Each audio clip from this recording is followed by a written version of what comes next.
Just ahead, there's another edition of the Florida Roundtable, a service of Florida's talk and entertainment networks, and in the Orlando area of Tuff TV 38. I'm Reagan Smith, Public Affairs Director of the Florida News Network. And I'm political analyst Al Spry, and we have a special guest with us in studio. It's Roger Stone, political guru. Yes, an author of Nixon's Secrets, a brand new New York Times bestseller.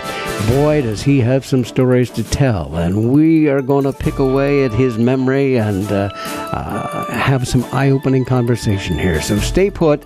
The Florida Roundtable begins following these messages.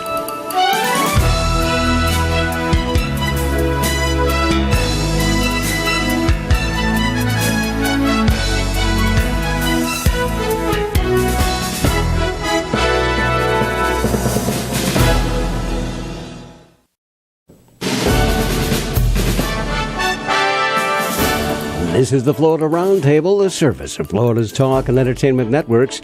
I'm Reagan Smith, Public Affairs Director of the Florida News Network. And I'm political commentator Al Spry. It's great to be here with you, Reagan, and of course with our special guest in studio, Roger Stone, political raconteur and man about town. Hello, Roger. Great to be with you guys. Roger, it's nice to see you in person here. We've done this over the phone a couple of times, but it's always a great pleasure to have folks in person with us here. And, of course, we're still talking about your brand new book, Mr. Nixon's Secrets, New York Times best-selling book.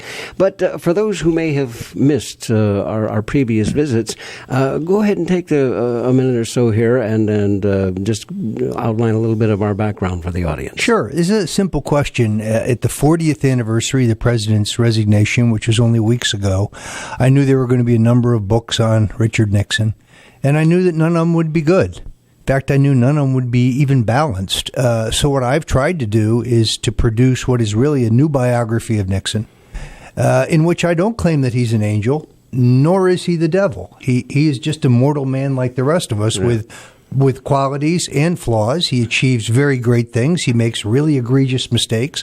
But I think historically it's time for a reappraisal because, quite sadly, all of his accomplishments just get washed away in the seeds of Watergate. People want to talk about what's going on in the Middle East today. The truth of the matter is Richard Nixon saved Israel from annihilation. Without Richard Nixon, there would be no Israel today. But that gets lost because in his Watergate tapes, he without question said a few anti-Semitic things that were distasteful. Right. So people highlight the bad, but nobody remembers that when the Syrians and the Egyptians launched a surprise attack on Israel, caught Israel short without military and medical supplies, without the airlift from Dick Nixon, there'd be no Israel. Yeah. That's a perfect example.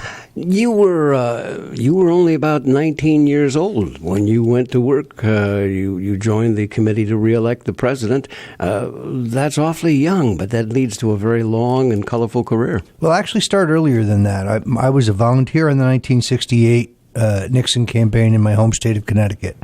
I used that to meet John Davis Lodge, who was the governor of Connecticut, ambassador to Spain and Argentina under Eisenhower, the brother of Henry Cabot Lodge, also had a notable career as a movie star, interestingly enough, played with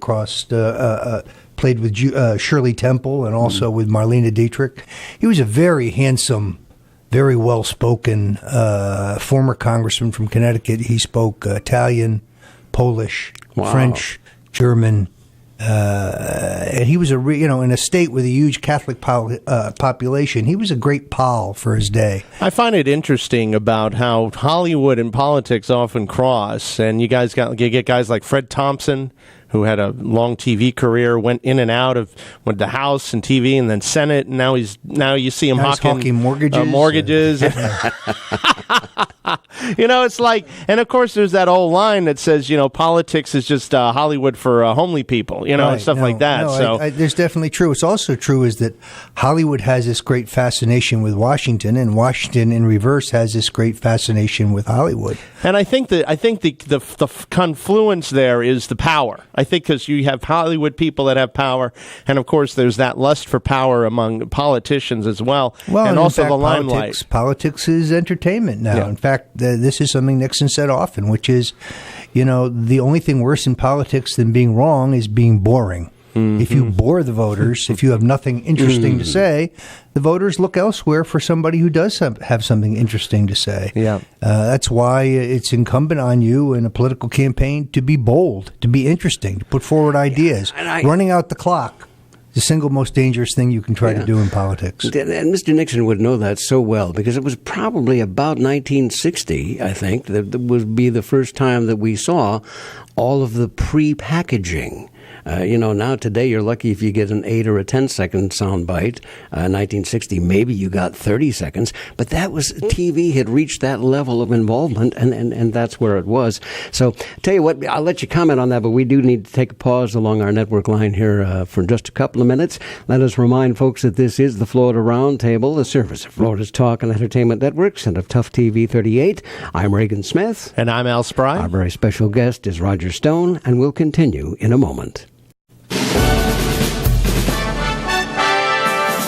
We're back. You're listening to the Florida Roundtable, a service of Florida's Talk and Entertainment Networks, and in the Orlando area on Tuff TV 38.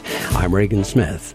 And I'm Al Spry, and if you want to watch us on Tuff TV 38, right out of the air with HD quality, you can go get yourself one of those HD antennas. You can also find us in select apartment complexes on the Summit Broadband Cable TV system, Channel 69. If you can't get our programming right now, TUFF TV, ask your cable or satellite provider. We are on 3 mornings a week, Wednesdays, Saturdays, and Sundays at 9. And, of course, we are on the Florida Roundtable Network across Florida on 80-plus stations, and we want to thank you for joining us. This is an interesting and exciting show. We happen to have a very dapper Roger Stone. He's looking great. I wish I can look as good as Roger Stone does in the morning. How do you do it, man? What is your secret? Because you are done up to the nines. You look great. I'm a clothes horse. What can I say? As a fellow clothes horse, I could totally relate to that. Look by good, the way. feel good. Look exactly. There you go. Very much. Well, let's turn to Florida, Reagan. Hang on. Reagan. Hang on. As we brought that last segment to an end, we were talking about 1960 being one of the earliest years of pre-packaging. Yeah, no, it's very interesting. The truth is, even though John Kennedy uses some of the rudimentary techniques of Madison Avenue in 1968, in 1968, Richard Nixon is the first person to ever use massive doses of paid television in his campaign. What we're talking about that's going on in Florida right now is the same technique pioneered by Nixon and then copied by every presidential candidate and every big state candidate since that time. The whole concept of television politics is a Nixon invention. Well, you saw Ike use it to a certain degree, but you're saying Nixon used it more effectively. Eisenhower is very primitive. Eisenhower never appears in his own ads. They're all cartoons. They're all animated ads. I like Ike. With cartoon figures. And Nixon really takes it to the next level using a more subtle and, in some people would say, insidious form of hard-hitting advertising, using saturation advertising, which really doesn't become popular until the 80s in terms of the mass spending. So what you've seen here in Florida is a perfect example. Governor Rick Scott comes from far behind to essentially tie this race in what is really going to be a barn burner. I mean, a competitive race right to Election Day, in my opinion, through massive doses of paid television.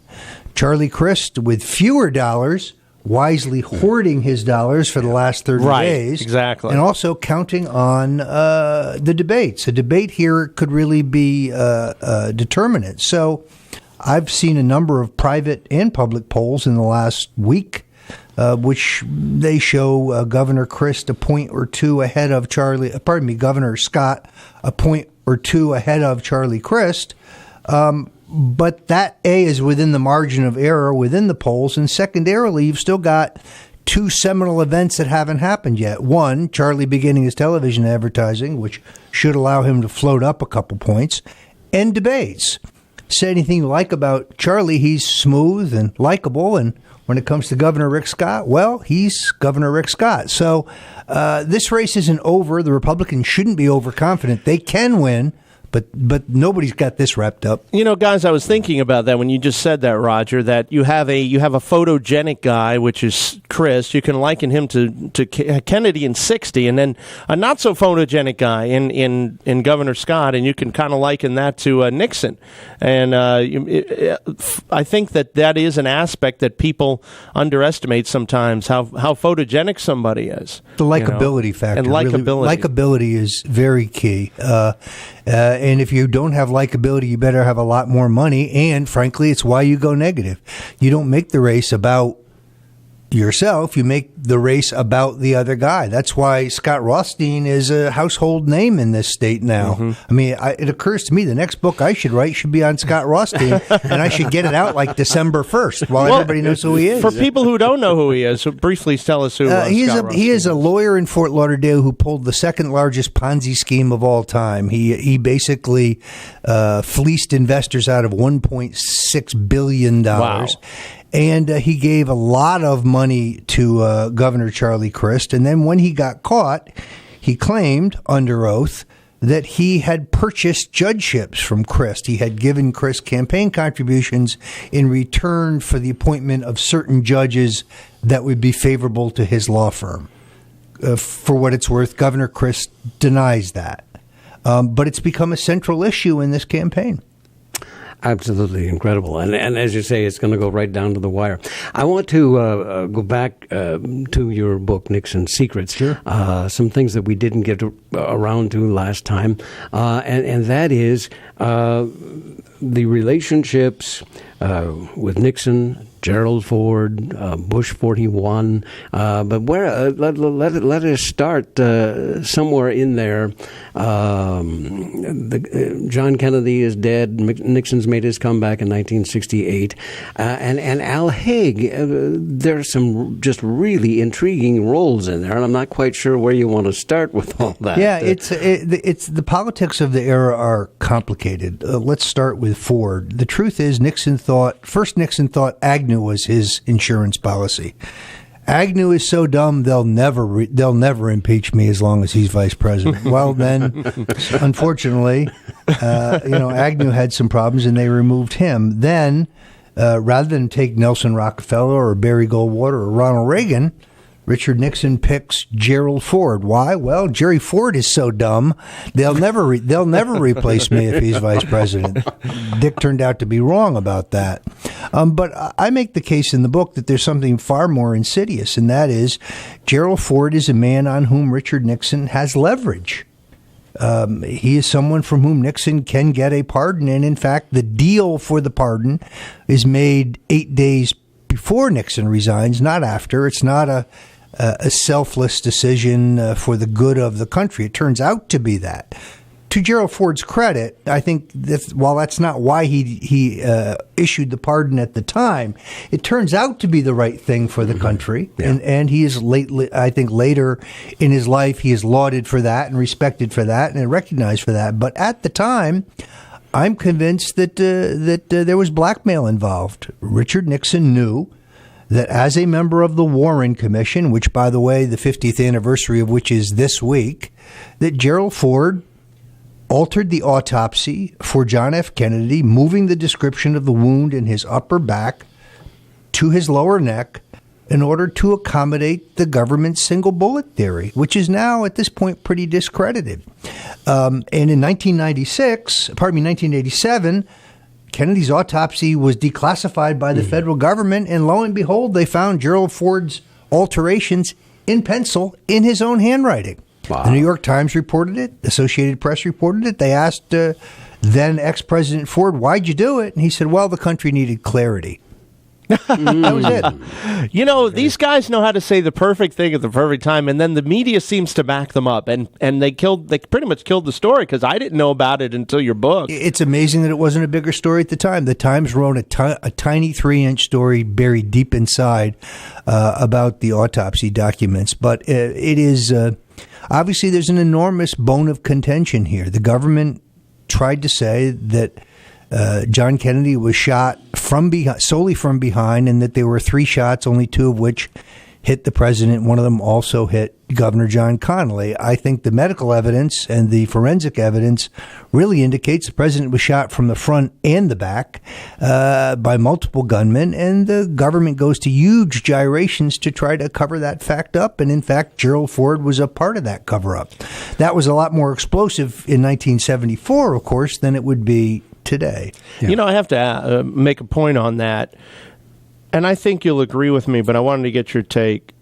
Doesn't it embolden the government when they are able to, or not the whole government, but of course ask people in the government that are covering these things up, doesn't it embolden them that they never get taken to task?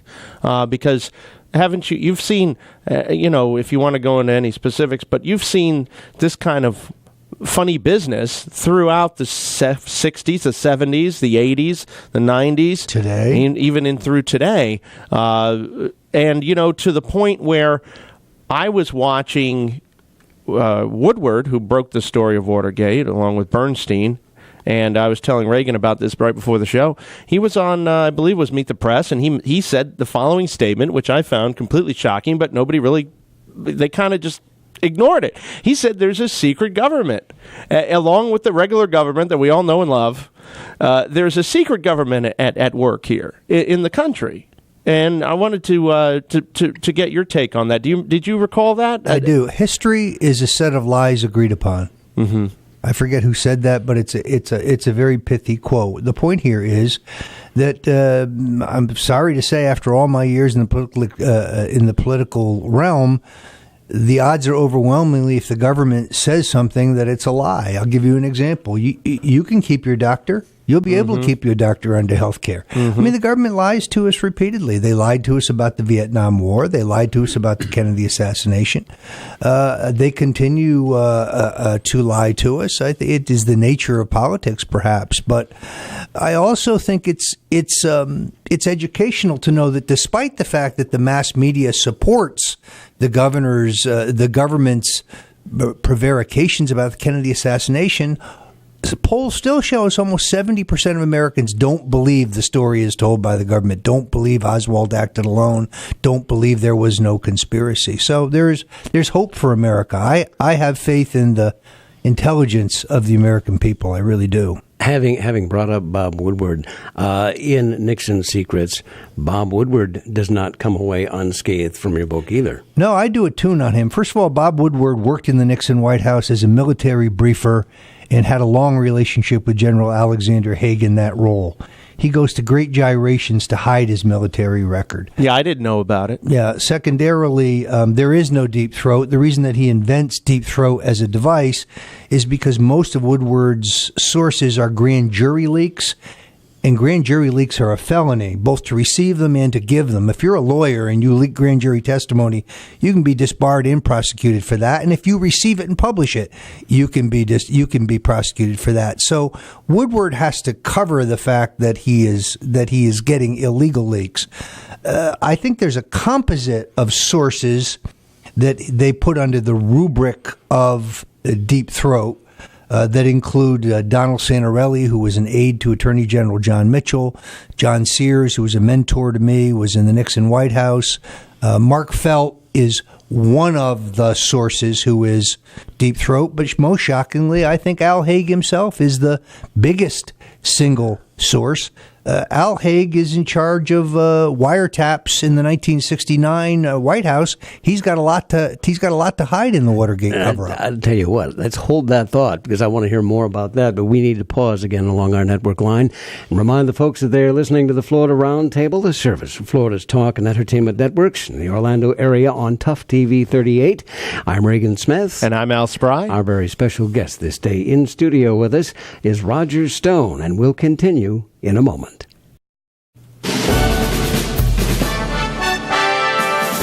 From Pensacola to Key West and all points in between, you're listening to the Florida Roundtable, a service of Florida's talk and entertainment networks.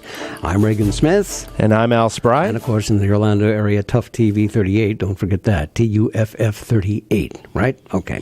That's Our it. very special guest this day in studio. We are so pleased to have Roger Stone with us. His new book, Nixon's Secrets, chock full of material. Those of you along the network line who are political junkies, and we know that that's audience, a big portion of our audience, will absolutely love this book. Roger was there firsthand, rubbed shoulders with just about all of these people.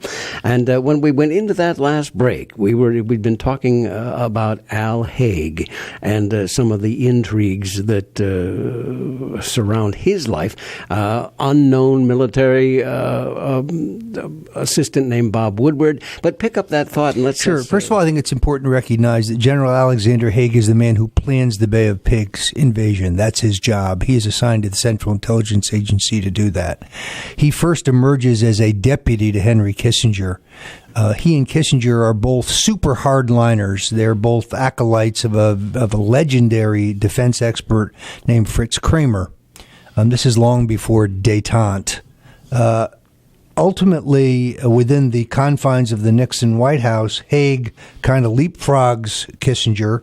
And when Watergate goes down and Nixon is forced to replace his entire staff, his senior staff, he makes General Alexander Haig his chief of staff. Now, Haig's own liability is that in 1969, the Nixon White House, in order to try to plug certain security leaks, wiretapped a number of reporters and wiretapped a number of government officials to try to figure out where the leaks were coming from.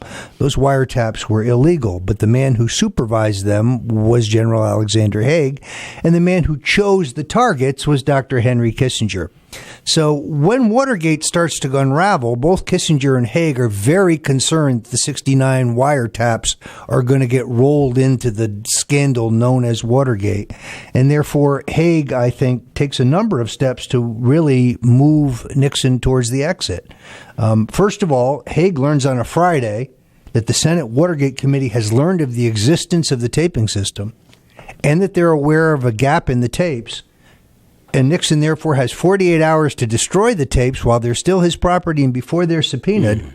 But Haig never mentions anything to Nixon. Nixon finds out about it on television on Monday morning. So he set him up. There was a golden opportunity to save him. Secondarily, Nixon is contemplating firing the Watergate special prosecutor, Archibald Cox. Of course, he did fire Cox, which made him a cocksacker. But it is important that Nixon sends General Haig to talk to the Attorney General, Elliot Richardson, ostensibly Archibald Cox's boss, and says, well, if we fire Cox, what are you going to do? Well, Richardson tells Haig, well, I'll have to quit with him. But Haig goes back and tells Nixon, you can count on Richardson, he'll stick. So Nixon's shocked when he gives the order to fire Archibald Cox, and both Richardson and his deputy, William Ruckelshaus, refuse to do so and resign instead. That becomes known as the Saturday Night Massacre and is one of the seminal events that brings Nixon down. What's your role in all this? Now, you're the youngest member of the committee to reelect the president in 1972, but you're watching all these things happen. Where are you in all of this? I'm a ridiculously junior at that point. So, I mean, I know and work with a lot of the figures that are so famous in Watergate because my job was to get up at 6:30 in the morning, go to Union Station in Washington, buy the New York and Chicago and Miami papers, get them back to the White House by 7, clip them out, paste them down to paper, copy them, and then distribute them to Mr. Liddy, Mr. Mitchell, Mr. Magruder, Mr. Hunt, Mr. Shatner, and so on.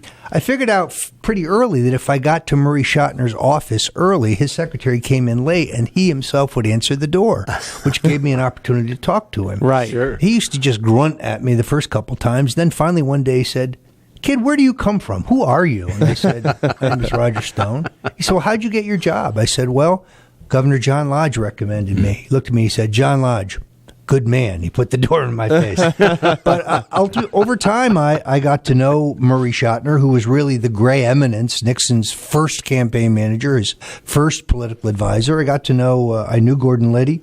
I knew Jeb Magruder extremely well. I knew all these guys. What was your impression of Liddy and Magruder? Those guys were... Liddy was certifiably insane. Yeah. I mean, brilliant in his own way, and perhaps the only honorable guy in this whole narrative because he can at least keep his mouth shut. He's at least got a code of honor. He's not a weasel. The worst of them all is very clearly John Dean. John Dean, once again, in his new book, the Nixon defense, is continuing, even 40 years after the fact, to lie about Watergate. Look, both Anthony Ulasewicz and Jack Caulfield, two decorated former New York cops who were working for the Nixon White House as investigators, wrote in their memoirs that John Dean sent them to case out the Watergate 6 weeks before the first break-in. Therefore, it's impossible for him to say he didn't know about it. White House Watergate burglar James McCord told the grand jury and the Senate Watergate Committee and the Watergate prosecutors that it was John Dean who planned, pushed, and covered up the Watergate. It is John Dean who offers executive clemency through an intermediary to Watergate burglar Jim McCord, a fact he completely admits from his book. It is John Dean who opens E. Howard Hunt's safe at the White House and destroys his notebooks, also missing from his book. On that note, what do you think of Hunt's, before he died, his deathbed confession to his son that he was that he knew what really happened to Kennedy? It means that 4 of the Watergate burglars were on the ground in Dealey Plaza on November 22nd, 1963. Could that possibly be a coincidence? By the way, it's the same 4 who worked for the CIA and the same 4 who were involved in the Bay of Pigs invasion and the same 4 who were involved in the famous Operation 40 Nixon approved CIA mafia plots to assassinate Castro. I mean, this is one string of history with the same players at every turn, the same cast of characters. I think Hunt is telling the truth. By the way, who does Hunt say orchestrated the murder of John Kennedy in his deathbed confession? Lyndon Baines Johnson. Yet another confirmation. So, who says Johnson killed Kennedy? Let's see. The KGB says it. French intelligence says it in their report. Barry Goldwater says it. Jack Ruby, he would know. He says it. E. Howard Hunt says it. So it's not just Roger Stone. It's there's a lot of historical fact here.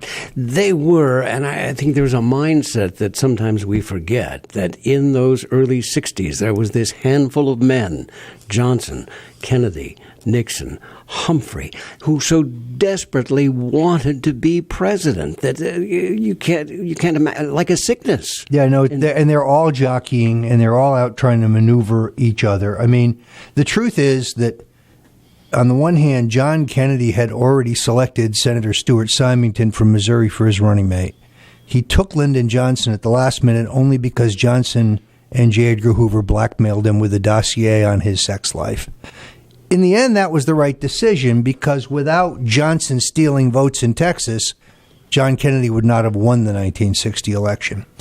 But I always found it interesting that Bobby Baker, who was the Secretary of the Senate, Lyndon Johnson's right-hand man, on the day of Kennedy's inauguration, 1961, a very cold day, he says, John Kennedy will not live out his term and he will die a violent death. Mm-hmm. Well, he turned out to be right about that. Wow. I'd like to turn to another gentleman who was there in Dallas that most people don't realize that day, and we could follow that string along, is George H.W. Bush, the 41st president, George H.W. Bush. Let's talk a little bit about him. It's very curious. For 30 years, George H.W. Bush says he cannot remember where he was on November 26, 1963. Every adult knows where they were, and even children who were old enough to comprehend what was happening remember where they were on that fateful day. So it's implausible. Then in 1987, 2 documents are declassified by the Assassination Records Review Board, which really casts some doubt on George Bush's activities that day. One is a memo from J. Edgar Hoover to some underlings at the FBI saying that they need to look into the activities of right-wing anti-Castro Cubans in the Dallas area and please keep George Bush of the Central Intelligence Agency briefed on your actions. And then also in that same trove of documents becomes a memo written for the file by the guy who was the head of the FBI bureau in Houston, who says that 7 minutes after Kennedy is shot, he gets a phone call from George H.W. Bush, who says, I'm in Tyler, Texas here to give a speech. I just thought you should know I'm here in Tyler. By the way, did I mention that I'm in Tyler, Texas? So anyway, he says there's a young Republican in Houston, in Harris County, named James Parrott, and I've heard through others, not myself, but somebody told me that somebody told them that Parrott may have made some threats against the president. By the way, did I mention that I'm in Tyler, Texas right now? So he's clearly just trying to establish an alibi. Yeah. Roger, more than that, we don't know about his actions. I want to go back and hear about the Senate race, too, but we have to pause again along our network line. Let us remind folks that this is the Florida Roundtable, the service of Florida's talk and entertainment networks in the Orlando area on Tuff TV 38. I'm Reagan Smith. And I'm Al Spry. Our very special guest in studio today is Roger Stone, the author of Nixon's Secrets. We'll continue in a moment.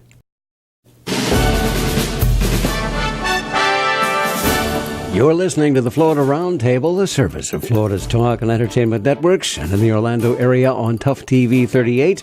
I'm Reagan Smith. I'm Al Spry. Our very special guest in studio this day is Roger Stone, a longtime Politico, now a resident of Fort Lauderdale. We are talking a lot of material. His brand new book, Nixon's Secrets. Boy, I tell you what, almost 600 plus pages when you put the appendixes in and all that, and it's a page turner. You get into this thing and you really don't. It's thoroughly researched. The references are there. It is all supported.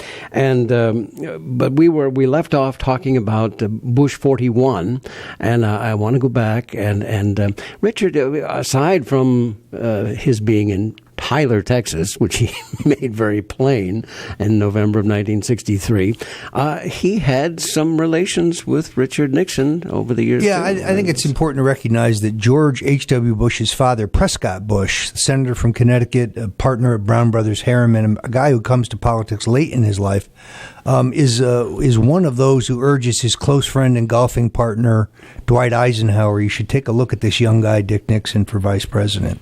Nixon never forgets that, and therefore he has a long-term loyalty, I really think, to Prescott Bush. In 1964, George H.W. Bush ran for the Senate in Texas. He was defeated. Nixon raised money for him, campaigned for him, but he lost. It was the Goldwater sweep year. In 1966, the Republicans surprisingly won a court case over congressional redistricting. They drew a moderate silk stocking district in Houston specifically for George Bush. He was elected to it in 66. Again, Nixon campaigned for him, raised money for him. He was easily reelected in 1968. Then he ran again for the Senate. I'm convinced the real plan was to replace Agnew with Senator George Bush for vice president in 1982. Funny thing happened on the way to the White House. John Connally and Lyndon Johnson basically double-crossed George Bush, dumped a guy named Lloyd Benson into the Democratic primary. Benson won the Democratic primary, went on to beat George Bush. So from that point on, George Bush has to rely on a series of appointive jobs to stay in politics. UN ambassador, Republican national chairman, later envoy to China, and Central Intelligence Director. But he was being groomed for the presidency. Would you say that? Well, he was grooming himself for the presidency. I mean, you can hear in the White House tapes, Kissinger and Nixon both thought that George H.W. Bush was, shall we say, a second-class intellect. No one really thought he had the size or heft to be president. He was well-liked. Because he's a easygoing, jovial, gentleman, but no one really saw him. And frankly, Nixon was shocked when he ran for president in 1980. Nixon was not shocked when Reagan easily dispatched him. And people lose sight of this fact. Richard Nixon blew life back into the political career. Ronald Reagan blew life back into the political career of George Bush, which was over.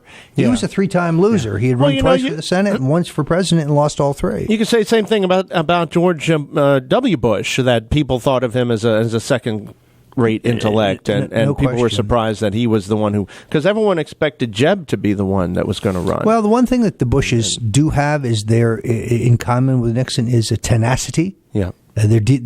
George H.W. Bush, although I think he was a technocrat who really didn't believe in anything, he was highly organized, he was very disciplined, and he had a great hunger for it. He was very ambitious, and he had the tenacity to go out and run, which 9/10 of the game.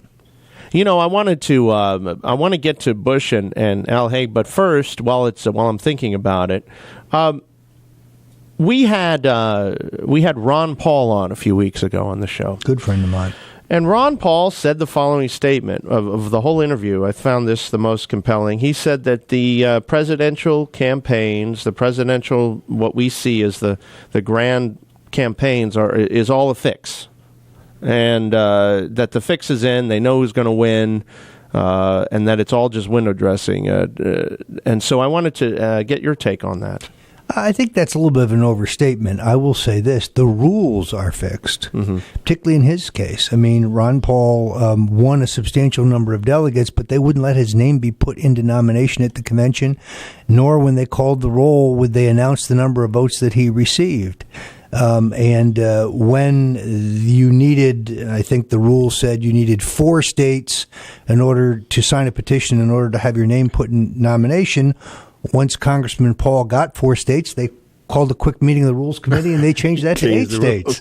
So the rules are rigged. But if Ron Paul were correct, then Ronald Reagan would never have been president. Ronald Reagan ran a populist campaign. He was not the toast of Wall Street. He was not the toast of the networks. He had very few $1,000 donors and many small dollar donors. The smart money was on John Connally. The smart money was on George Bush. So I think the primaries still matter. The best thing about our presidential selection system is it's been democratized now. Most of the delegates are chosen by voters, not chosen by bosses. Again, we have to pause along the network line. The clock running very quickly on us here, but this is the Florida Roundtable. I'm Reagan Smith. I'm Al Spry. Our very special guest in studio today is Roger Stone, his brand new book, Nixon's Secrets. And by golly, it's one that you need to read, and we'll have some closing thoughts in a moment.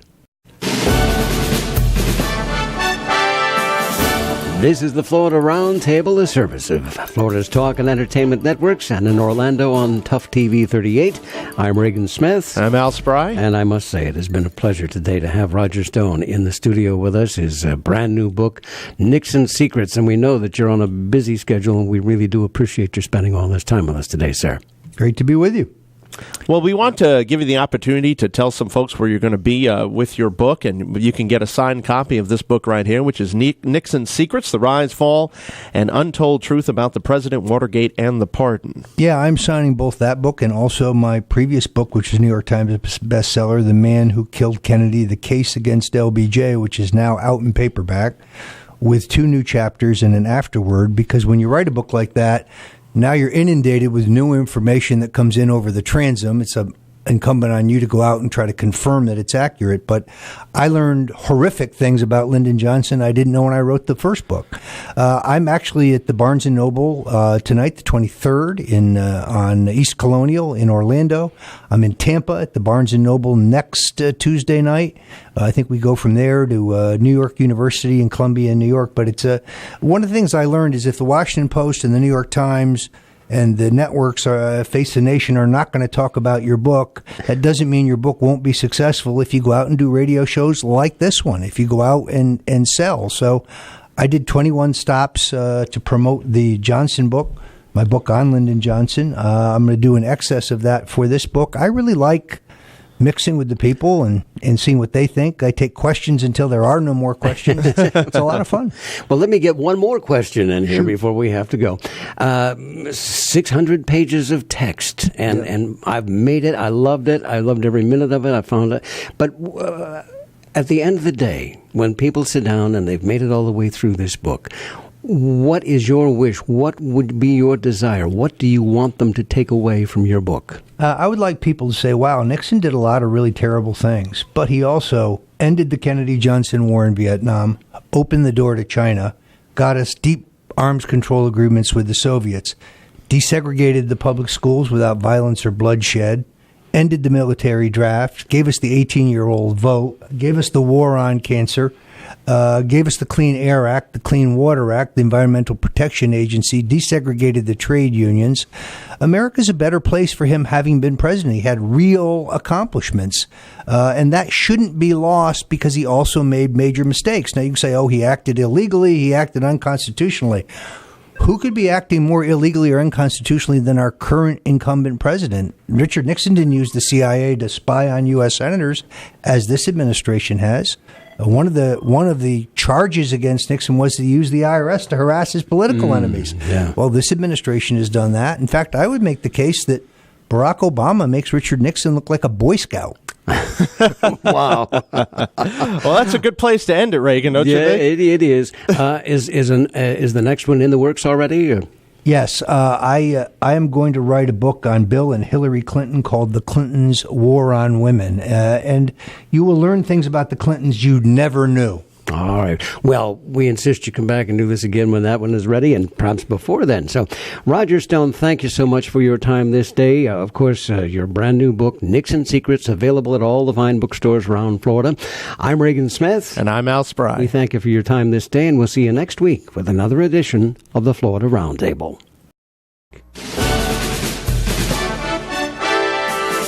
You've been listening to Florida Roundtable, a weekly look at issues and problems of concern to Floridians from a state, national, and international perspective. Presented by the Florida News Network with your hosts, Reagan Smith and Al Spry. The views and opinions expressed during the preceding program are solely those of the participants and not necessarily those of this station's ownership, management, or sponsors of FNN.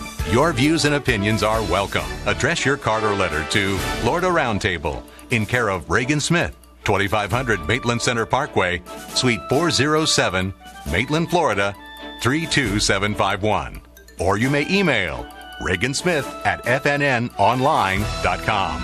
Thank you for listening, and please join us again next week for another edition of Florida Roundtable.